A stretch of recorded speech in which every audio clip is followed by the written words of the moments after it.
Hello and welcome to the Horse Race Politics podcast. I am one of your hosts, Dr. Louis Bromfield from Swansea University's Department of Politics, Philosophy, and International Relations. And they say that every show needs balance, charisma, and dead weight. I'll let you work out which one's me and which one's my co-host, Professor Matthew Wall. How are you doing today, buddy?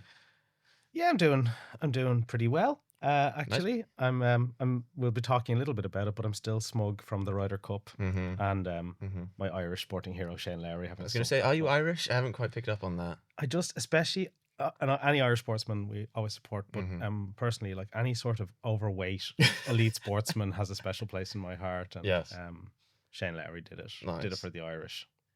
Well, I think joining us today, we have the exact antithesis of that, and our guest is probably one of the coolest looking motherfuckers in the world. It is Michael Bossetta. How are you doing today, buddy? I'm well. Thanks for having me on. No problem, no problem. Is it, I mean, we had a brief chit chat before the start, but is it as drab and miserable in Sweden as it is in Swansea?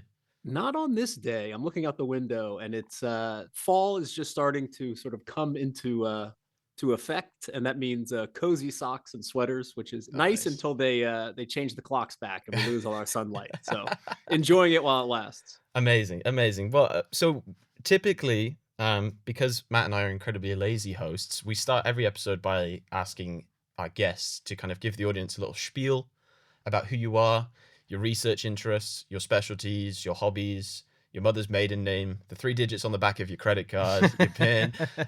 So feel free to hit the audience who may not have heard of you with the elevator pitch for Michael Bossetta. Well, I won't give it on air, but my mother's maiden name happens to be Irish. You see? Yep. But I am an associate professor of communication at Lund University in Sweden, and my research interests are around political communication. So I study social media, elections, and sort of what's going on. How is social media affecting democracy? Which is a big question, and I hope something we'll get into over the episode. Awesome. Yeah. So as we discussed, the plan and the amazing opportunity that we have for our audience this week is that this will be part 1 of 2, because Michael has just got too much swagger to be contained by the temporal confines of a single episode. So, I will. Do you want to start with a question? Do you have something to kick us off? I obviously Michael and I are kind of doing some scholarship in a sort of similar space, albeit I think I'm a bit older, so I kind of came into like digital campaign studies when there wasn't really such a thing as social media, or when it was a really infant in its kind of infant form. Yeah, I think those are the days when it was called e-campaigning. Yeah. I mean, I remember one of the first papers we produced in that kind of research was like the measure we had of campaigning was, did the candidate have a website or not? Nice. 1-0, and only a third of them actually had a personal website presence at that time. So that was like the 2007 Irish election, as I recall. So obviously that's been a fast changing space, and I'm kind of keen to get your sense of like where we are kind of right now. Like the kind of theme of the pod is what's happening and what's going to happen. I feel like I've lost a lot of grip on what's happening in social media personally, because I'm not on TikTok. Basically, the kind of platforms are moving past me now, and I just can't be. They're bothered. changing. You're developing at pace, yeah. And I know you know you've done work about the kind of different affordances and structural features of different platforms. But at the same time, I think I'm also interested to hear about the sort of, let's say, the kind of more like internationalization of kind of right wing talking points and kind of social media features that we're seeing at the moment. And yeah, obviously here in Wales, we're gearing into an election campaign in the spring, summer. So yeah, how do you sort of see social media like right now playing in politics? And yeah, how do you see these kind of, the wider themes, obviously, that you've observed in your research? Do you reckon they're going to play out here in Wales? Are we going to have to deal with them? Absolutely. And it's interesting you start from this idea of like parties just having a website and only 1/3 of them having it, because we are at the complete other end of the spectrum now, which is To answer your question, I think we could categorize the present state as just this state of digital fragmentation. Yeah. Like there are so many platforms, it is almost impossible to keep track of them all. And it's funny you mentioned TikTok, because we were sort of a few years ago thinking, okay, we've settled into this kind of landscape where there's a lot of platforms, but it's Facebook for the old people, Instagram for the young people, and maybe some Snapchat sprinkled in. And then, people who want encrypted stuff can be on Signal and Telegram, whatever. And then TikTok came out of nowhere. Like if you look at its growth, it was just exponential. And here's this app from, owned essentially by a Chinese company that just completely displaced most of the other platforms. So like then we had ChatGPT as well, which is not really a social media, but just the idea that a platform can go from literally nothing to worldwide adoption in a matter of weeks kind of injects some turbulence. And this is not, I think, the case. Like Facebook took some time for politicians to adopt, and so did TikTok, but still for your regular user, I mean, something can come out of nowhere that we don't even know what it is yet, and all of a sudden play an important role in elections and political conversations.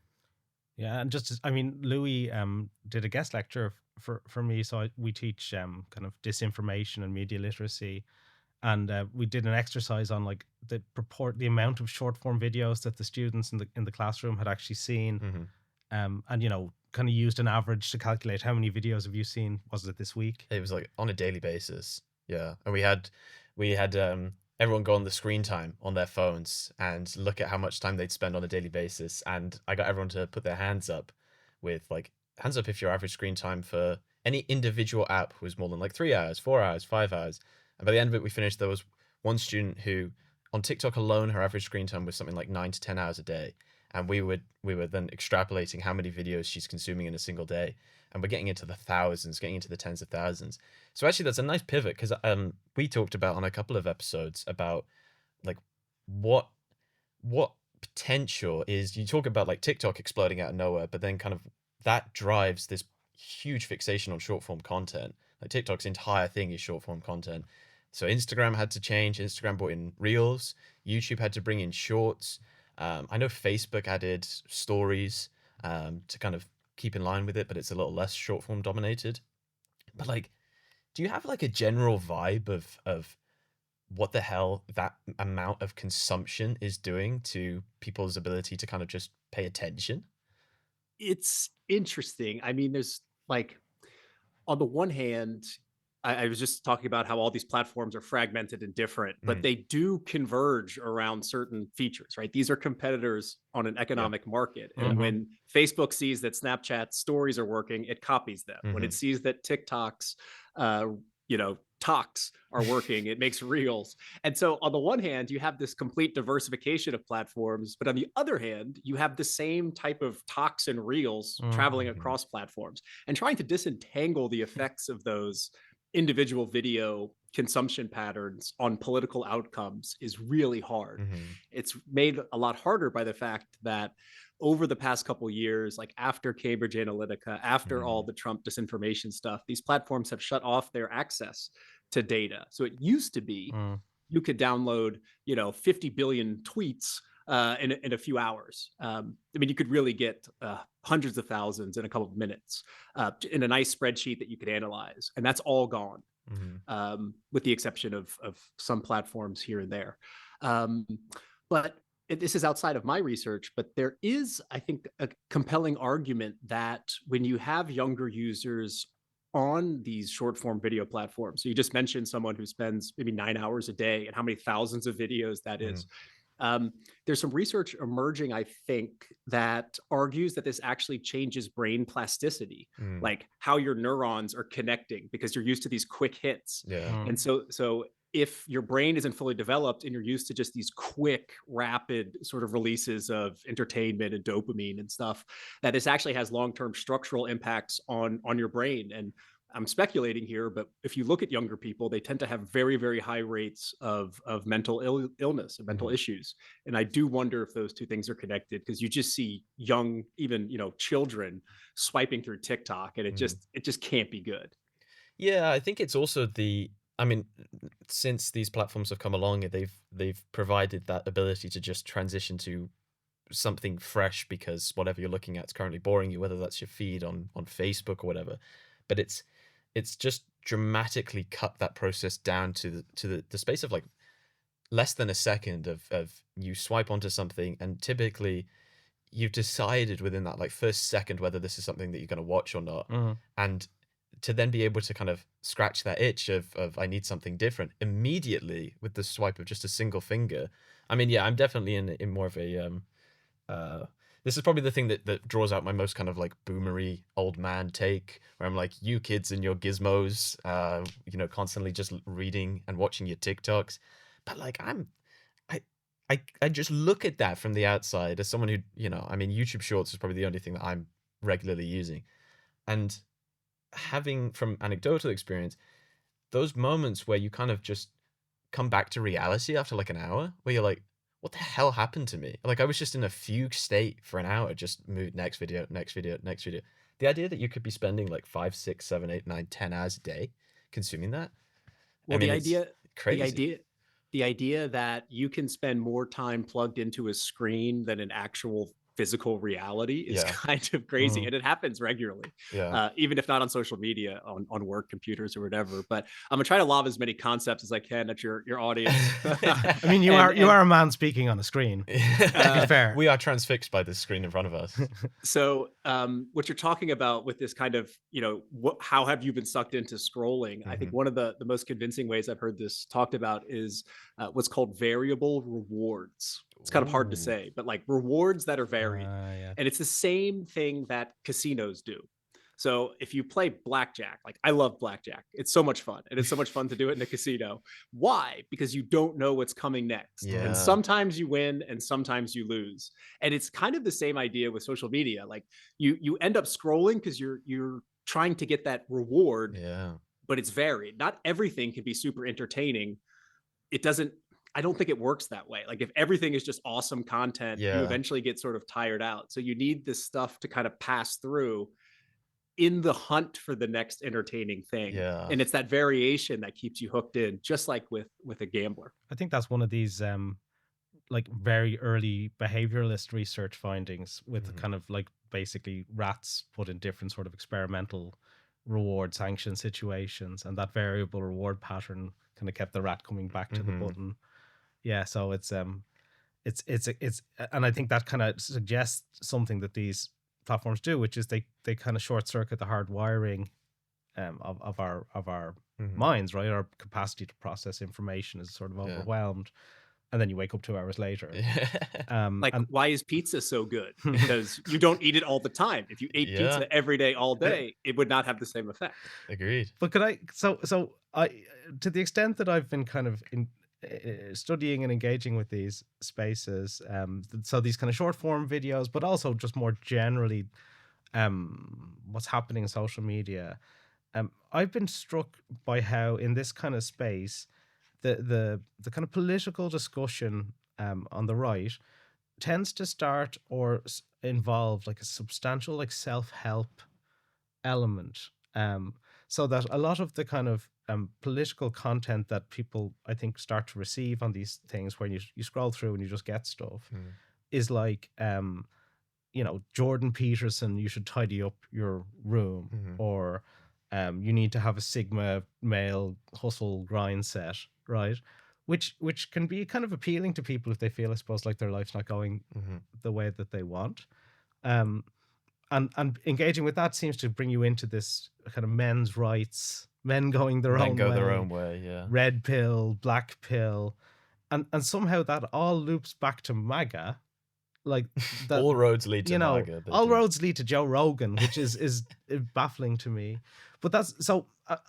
Is that I'm always conscious, like as a researcher, and I think you put your finger on it, the kind of black box in terms of what people are seeing.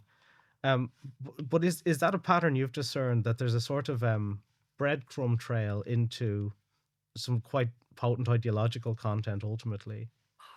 Yeah, it's a really, really complicated issue, I think. And I think the media really simplifies it as like dissatisfied men find men support community online. I don't think it's that simple. I think on the one hand, you have this general phenomenon where social media and frankly, platforms like podcasting have opened up voices that wouldn't make it into the mainstream media. So you have these sort of alternative views that just never had space in the traditional kind of operation of the media.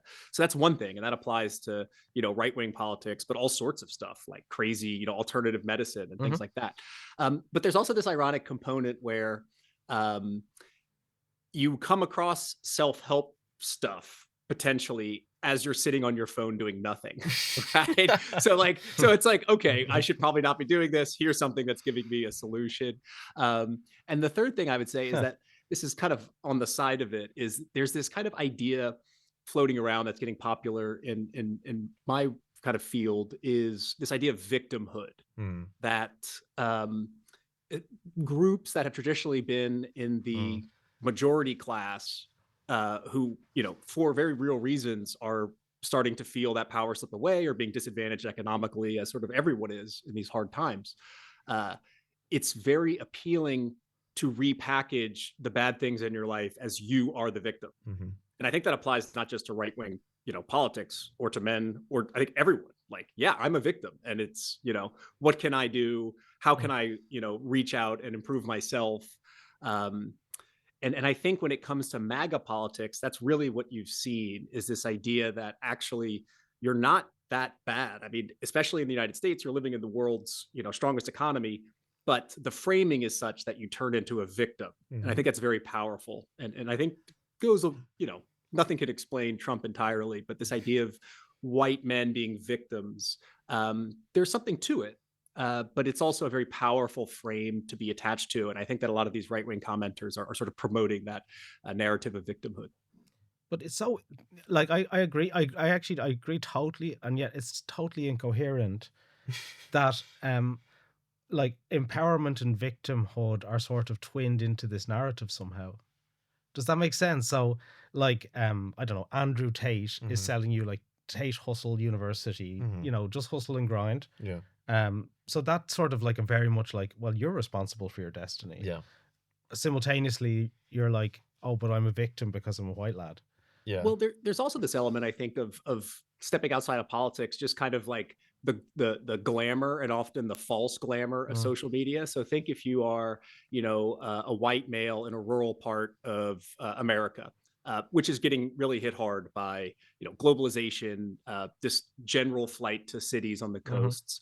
And you're looking out and you're just seeing content on TikTok of people like flying on private jets to Hawaii, and that private jet actually isn't a private jet; it's a studio that someone rented, right? So it's like, I think there is that element of for everyone, and then you actually see these these social media influencers later, and you realize there's this kind of all this exchange of followers, and there's. So I think there's that. Like, there's this idea. This studio is actually a green screen. We're sitting on top of a waterfall right now. Right. You take away the panels and there's a beach behind you. I mean, so I think there is some of that where people are just looking at all this like glamorized content, and then they're looking at their own situation, but the glamorized content isn't real for most people, or it's part of a marketing deal, and these people are doing full time, just like making videos in front of their phones, and like, what kind of life is that? So I think that's part of it as well. I think, well, it's just to say, like, it's also kind of quite potentially damaging with just how fast all of this happened. Like, we would not be having this I mean, we'd be having maybe a slight variation of this conversation 10 years ago, but now we're into the world of,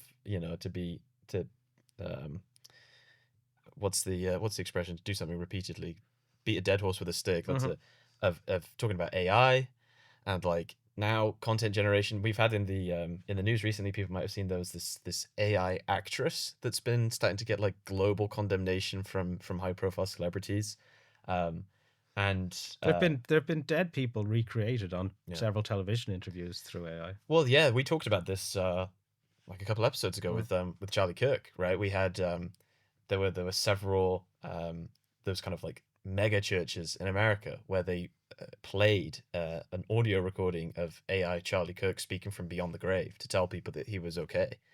And like, but that doesn't happen if there isn't this kind of parasocial relationship with Charlie Kirk in the first place, where people are really kind of fascinated by this guy. But a crucial part of that parasociality is the fact that he was doing exactly as Michael just described, of of just telling you that it's okay to be, a white guy, that you're or you are a victim, and the system is out to get you. Um, it just feels like all of this, combined with the way that social media algorithms kind of learn the stuff that you like and keep spewing it back to you, that these kind of like parasocial relationships are kind of cyclically developing at such pace. I think that's the point that I'm trying to get at of all of this, is just how fast all of this is happening. Like, if this is where we've gone to in the last 5-10 years, what is it going to look like in 5-10 years? Which is interesting from the speed of things. It's interesting from a research perspective as well, because when I jumped into this research around 2015, I mean, this is right after the Arab Spring, and social media was seen as this great democratizing force. It was like so positive, right? Like Obama used Twitter to get elected, and he had all these, regular voters broadcasting themselves on YouTube. And this was like such a great democratizing force. It was going to completely change the world. And then you had Trump in 2016, and it's just been all downhill from there. Yeah. So I think there's like, yes, things have gone so fast, but they've also turned from positive to negative very quickly. And I think there is also, I think as individual users of these technologies, like, we're battling companies. Like, if you look at the top 10 companies by market cap, I mean, I forget the number, but like 4 or 5 of them are tech companies, and they don't produce anything. So you have Facebook or Meta, like on par with Saudi Aramco, which is just like pumping out billions of barrels of oil, keeping the entire world moving, world's basically. machinery. Yeah. Exactly. And Facebook produces nothing. Yeah. Right. So like, we as users are up against these like titans of technology. Nevertheless, like, we can't take away our own personal responsibility. Like, if you get sucked into a rabbit hole and your views get completely radicalized, I mean, yes, there's creators and there's algorithms to blame, but you also have some personal responsibility there as a person making independent choices. Like, and I think we too much fall into that, especially with disinformation. Like, we have to stop disinformation because everyone's just absolutely minds getting warped. I mean, the studies don't show that. And I do think that we have to kind of look at ourselves and be like, do we want to be kind of individualistic liberal societies or not? And if so, then we can't just say that, oh, tech is ruining everything. What about individual rights and responsibilities? Yeah, and it's the basis of democracy, is the respect for the political equality of each individual. I mean, that's what I think it is anyway. Like, you read your Dahl or these kind of democratic theorists, and I'm also of that opinion, actually, that there's a tendency, and I think it's actually it's a big difficulty. So here in the UK, we've been having a lot of discussions because Labour went big at conference on calling reform policy. Well, they said it in quite a narrow way, actually, calling reforms policy of which is a disgraceful idea, really, of revoking people's permanent right of residence here just to kind of get some deportations done, as far as I can tell. Calling that racist, right? Yeah, but not calling Farage and supporters racist. Because it's a very weird tightrope that they're trying to walk. It's a sort of a it's a way of alienating someone politically, right? To kind of dismiss them as a racist. But I think it's only done because you're trying to basically get these voters back. Does that make sense? So there's a kind of a de-agentification of those people in the political rhetoric. It's like, oh, they're just confused, deceived. You have to assume that they're a human being like you, and they're making these decisions and having these beliefs on more or less a similar basis to you. Which I totally agree with. I think if you get into a situation where you're like, if we could just get the right media to people, they'd all agree with me. I mean, that's well, yeah, it doesn't work. And of course, I mean, it sounds like, here we are, 3 academics talking about people need to be smarter, think more, could right? Have you read my articles? Which sounds patronizing, but I mean, I think when you do look at the polling, when you do get into focus groups, I mean, at least the citizens who are kind of actively voting, like if you look at the US, they talk about it being half Democrat, half Republican. It's not. It's 1/3 Democrat, 1/3 Republican, and 1/3 doesn't care at all about politics. But if you look at people who are sort of mildly interested in politics, I mean, they do think through issues. Like they're not brainwashed masses. It's a very sort of patronizing perspective, and that's exactly what parties try to kind of tap into. But That's what I think that's what they've tapped into more than anything else, is people feel like, I'm sick of being dismissed by these, as stupid or uneducated. And even when the likes of Starmer kind of tries to pretend he doesn't think they're racist, he does. Like, you know what I mean? They feel that insincerity because they're reasoning people. Like, and I think the problem is, I mean, and this goes to the mainstream media as well, is that the vast majority of people want balanced, neutral information, but they can't find it in this mass of various platforms, various media outlets. It's very hard to get objective, high quality information, and people want it. They just have a hard time finding it, and that, I think, is a real struggle, just navigating this fragmented media landscape. And there's also, I mean, when you reflect on the kind of deeper metaphysics nearly of what media is for any one person, it's nearly impossible to fully have like you can have facts, but the kind of arrangement and prioritization of those facts is always kind of somewhat political. And so, like, I don't know, the classic, like, I think it was Lippmann has this uses Plato's cave metaphor. So, like, basically the metaphor in simple terms is that, like, you have these slaves who are in a cave chained together and they're looking at like shadows on a wall, and that's their kind of reality. Then one person kind of breaks free and goes and sees the sky and stuff outside and comes back down to try and tell them about it, and they're like, "You're some idiot, you are." Right. And like the kind of turn in the allegories, like, this is us, we're the prisoners, simply because, like, I can't perceive what's happening in Canada from Swansea. And I think that's a kind of fundamental issue of media, like, representing reality. It's at a metaphysical level, I think it's impossible to have a system that does that perfectly. I've felt that personally. So I'm from the US originally, and I was doing a research stay in the US after Trump was elected, and I felt that there is this media filter. So living in Europe, I was really concerned about going back to the US. Like, is there going to be this civil war breaking out, And where I was in North Carolina, which is, part of the South, it was fine. It was fine. People are friendly, chatting about football on the bus, like, whatever, being fake nice as Americans are. And then I really realized it was a kind of a very powerful moment where I was like, wow, I've just been reading this framing of how bad things are on the ground, and then actually being on the ground, going outside from the cave, it wasn't that bad. Yeah. That's sometimes when you leave the cave, it's actually like a sunny day. You never know. That's how I describe our office. It's just a cave. We never see the outside. Shall we do some great cracking? And sad I think that's a nice chance to pivot. So, for our listeners or watchers, what are the senses? Are touches?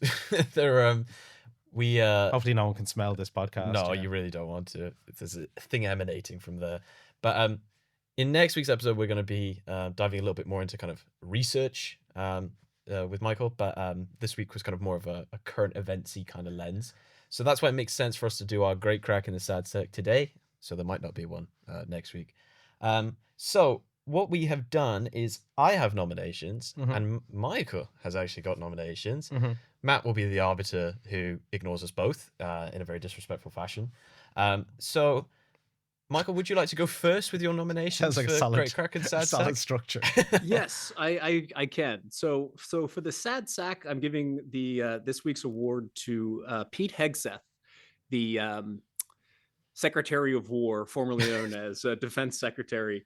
So he gave a speech to a bunch of generals this week where he was outlining kind of new policies, much stricter policies for the military, some of which I think are valid and some of them are maybe not so. But he talked specifically about how there will be no more beards, long hair, or superficial individual expression in the military. So this is trying to kind of combat this perceived woke culture. So on Twitter, there is this very influential menswear writer named Derek Guy, who sort of just comments. He's very he definitely left wing, but he comments on all of the poor fitting outfits that politicians wear. And so particularly he picked up on this idea of superficial individual expression, which Hegseth was railing against. And he just reposted this video clip with a bunch of screenshots of all the types of individual superficial expression that Pete Hegseth does, such as having an American flag pocket square, an American flag belt buckle, monogrammed cuff. I mean, the guy has tattoos of like the Knights Templar all over him, and so here he is saying that we shouldn't have individual expression in the military, where this guy is literally like a walking American flag, and it's such a burn. It's such a Twitter snipe in the classic sense that we don't get to see that much anymore. So I think that was the great crack. I'm just shocked that anyone in Trump's cabinet is capable of hypocrisy. Well, I've learned something today about. Indeed. Yeah, I thought they were all on the level with that stuff. Superficial individual expression is such a, he was like, he wrote that down and he like fist pumped himself. He's like, that's a banger. That's a banger of a line. So, well, that's like a nice kind of 2-in-1 of the great crack. But this is, he's restoring the military standards. Is that what it's called? The dress standards? No, there's a term for it that was the military uniform standard or something. Oh my anyway, God. Yeah, that's utter woke nonsense. That is. And the irony is, I mean, he has seen some combat, but most of his time in the military was not combat tours, and he's like lecturing these generals and high brass who have like spent their entire life in the military. So this guy has like the least amount of experience in the room, more or less, and he's just like calling the shots, looking ridiculous. But like, wouldn't ironically, like, what kind of treatment would Pete have received if he was in the military and he had a scandal like the Signal scandal that he had, where they were having a group chat with him and like Rubio and other representatives within the administration, discussing discussing plans for Ukraine, and they had a journalist from the Atlantic in the group chat as well, and he just leaked all of this highly classified information. Like, it was some military general, strike. You would get absolutely. I think was it not in Yemen? Yemen, it might have been Yemen. Yeah. But just like, this is the guy that is lecturing all of these generals who've been in the military for decades. He's talking about don't wear colorful socks. You woke wusses. It's strange. Utterly strange. Maybe he's received instructions from the Knights Templar that we're not aware of. Okay, yeah. No America socks. One of these photos in the tweet was 2 of them were socks, like with little green army men, and it's like yeah, it's just not a good look. So that's a solid nomination. My great crack nomination this week goes to COVID-19, because COVID is doing the rounds again. We have 2 new strands of Nimbus and Stratus in the UK this week, which are, in all fairness, I don't think it's a good idea to call your variants of COVID like the most badass names imaginable, because now I want. Nimbus sounds like a software startup that's going to be like the 9th by market cap globally in a year's time. But you're not a Nimbus, no. No. Yeah. I'm a Stratus guy. But the it kind of speaks to a wider discussion that we've had a fair bit of news coverage in the UK over recent months of children starting to get really sick again in our schools.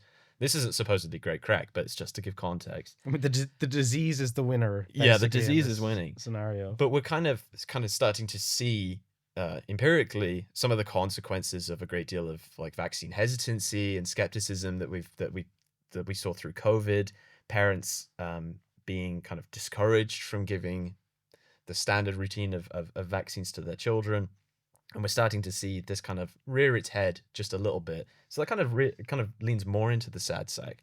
But my sad sack, and I have no idea how loud this is going to be, but we have to sound the alarm, everybody, because the Epstein alarm is going off. My sad sack this week is Elon Musk in the Epstein files, having allegedly visited Epstein's island, which I think is quite appropriate as today. Well, no, visiting the island is not appropriate, but as we're discussing social media as our focus this week, and Elon Musk is the owner of X, it is quite timely that he should be the next name dropped in the Epstein files, which is quite surprising actually, because his whole public rift that he had with Trump, arguably the most explosive moment in that was when when Musk himself said that Trump was in the Epstein files, later retracted this statement a few hours later, and hasn't really And when commented on the it since. ketamine wore off. The ketamine, yeah, he was on the come down and realized that he should not have tweeted that about the president of the United States.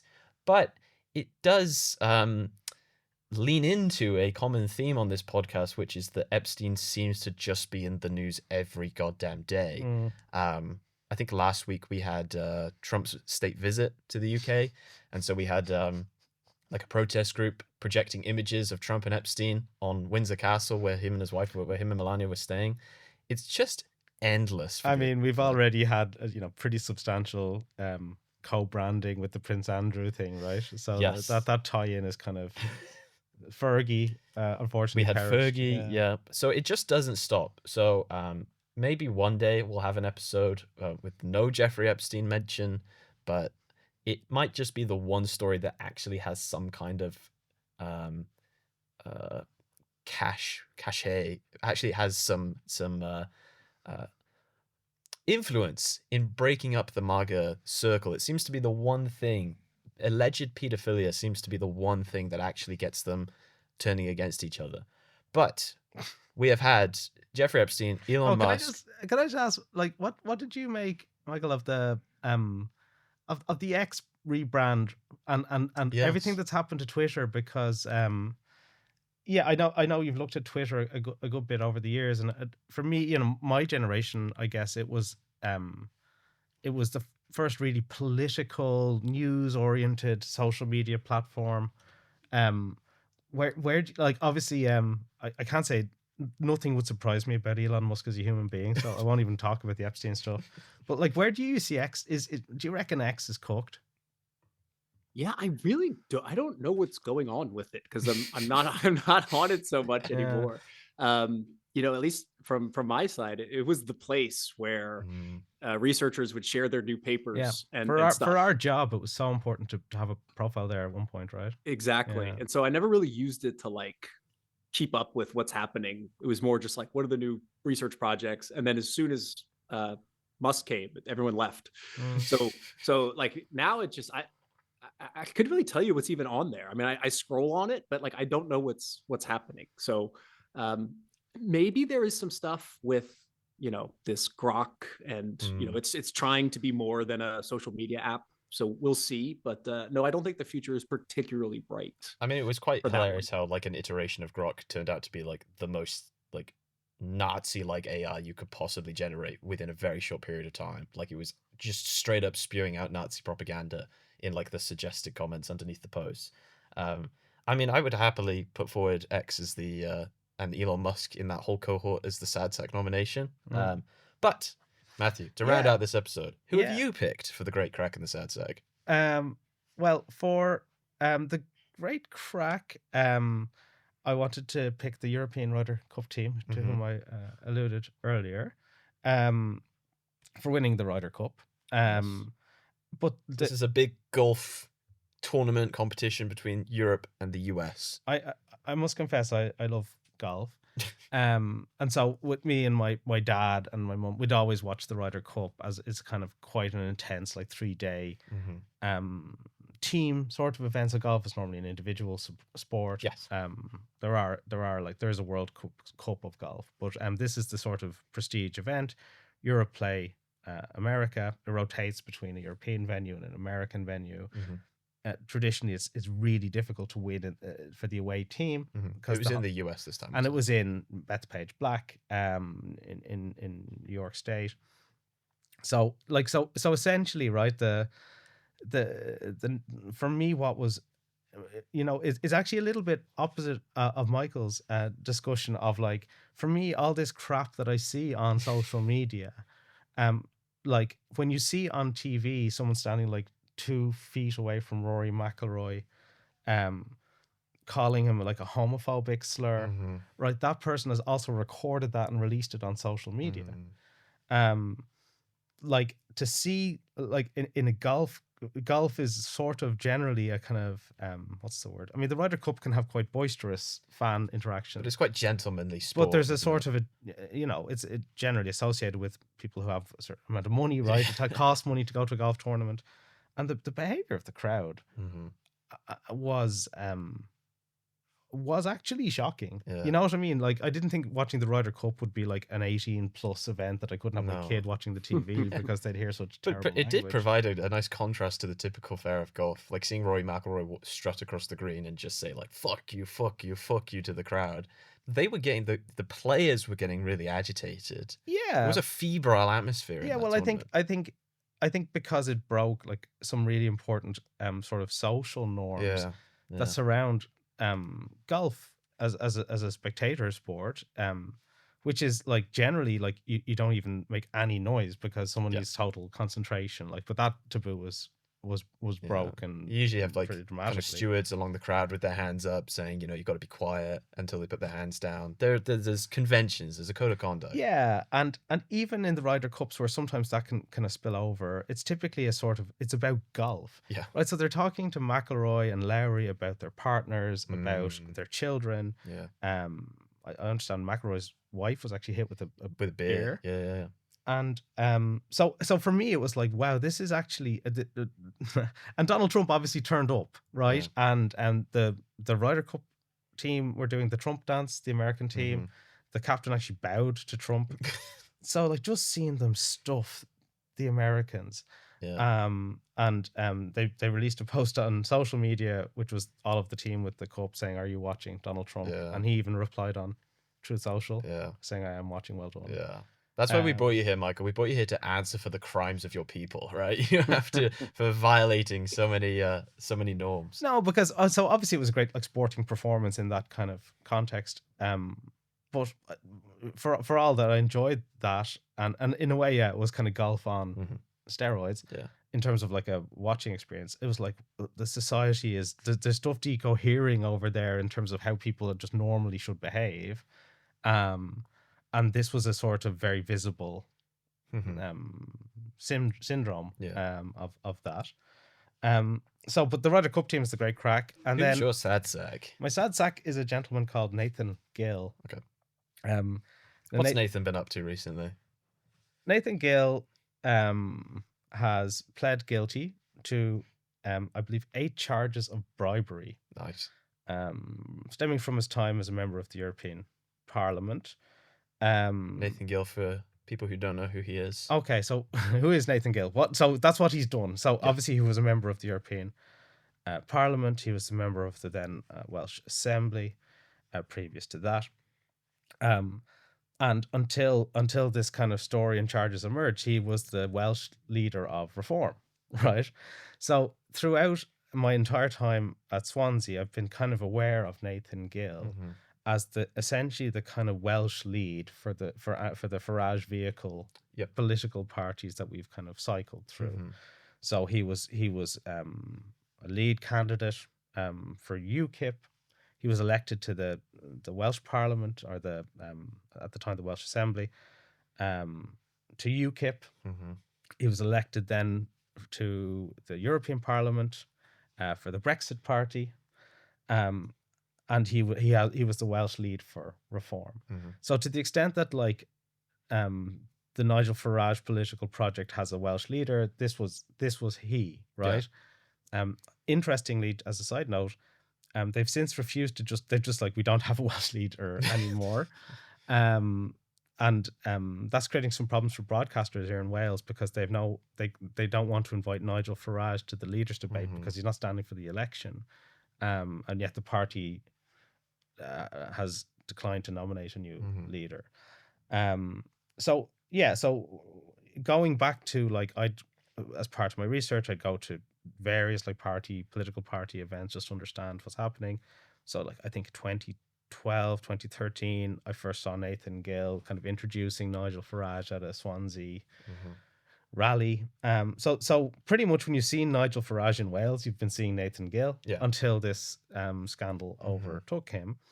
And the substance of the scandal, the substance of the crime that he's committed, is as Wales is elected as one of our members of the European Parliament, he took money to make statements in the Parliament and to do media work that that pushed forward a kind of a narrative that was beneficial to Russia in the Russia-Ukraine conflict, right? So, like, as I understand it, that's like treasonous. There's a chance he might have committed some light treason. Yeah. Yeah, I mean, it's pretty hard to actually be arrested for bribery in British politics, right? So, like, so the fact that he's pled guilty, to me, makes him the sad sack because, but it opens up a perspective, I think, on British politics, and funding of British politics, and the extent of, frankly, like, foreign influence, or let's say, the extent of sort of to which geopolitics is shaping the funding patterns of British politics, has been laid pretty open, right? So, generally it's easy to get away with corruption because you don't go like, if you give me this money, I'll say this thing. But I mean, he must have created an evidence trail. But it does make it you do see, or at least I can see, well, this is clearly, a sort of a form of interstate conflict that's playing out. And one of the most what's the word, popular party in the UK by polling, has had one of its fairly significant figures implicated in this. So that's why he's the sad sack. But also, like, I don't know, I found that the absence of a kind of sustained coverage on this story, like, absolutely baffling. Well, yeah, the case in point of this, obviously for this podcast, and we'll be wrapping up shortly, but the as a part of this, we have to consume a hell of a lot of the news so that we can stay informed for our discussions. And you came in on Monday and mentioned this story, and I had no idea what you were talking about. I genuinely hadn't heard an ounce of this story. I'm usually checking the news every day, and I had over the weekend. And then we went on to The Guardian, because we're tofu-eating wokerati, as we have been described as the woke people that we are. Had to scroll down and down and down and down. And then was like, oh, there he is. Little picture of Nathan Gill, which is crazy. It's like arguably one of the like most serious scandals that we've had in the UK in recent history, in any history, and it's barely getting anything. But Farage can come out and announce a candidate for a by-election or something like that, and all of a sudden he's top. Yeah. I mean, and again, so he was announced as the leader of reform in Wales. The leader. So it's number one in Wales. Yeah, I know the last two words in that sentence diminish somewhat, like, the international significance of the post. But given that we have Welsh elections next year, it's still very important. Well, I mean, obviously in social media politics generally, there's a lot of like dark money moving around. It's kind of difficult to track things. So when something so transparent is so publicly admitted by the person by literally entering a guilty plea, that would seem to me evidence that we could do with diving into as a society. Indeed.